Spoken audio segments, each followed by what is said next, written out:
Ready to unlock the power of your Qlik Sense reports by embedding them directly into your website. First, decide on your integration method, each offering unique capabilities. Iframes provide a quick and easy solution for simple embedding, while the Qlik Sense APIs offer granular control for highly customized integrations or leverage mashups, which give you full control over the look and feel while deeply integrating your data. To use an iframe, simply grab the URL of your Qlik Sense object or sheet, then insert it into the src attribute of the iframe tag within your HTML code.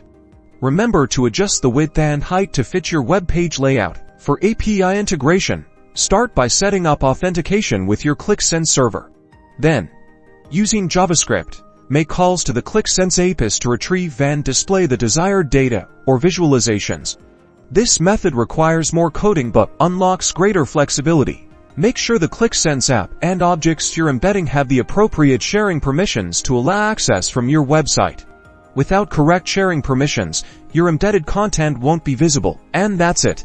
You've successfully embedded your Qlik Sense report into your web page, empowering your users with interactive data insights. Choose the method that best fits your project's needs and complexity and start integrating.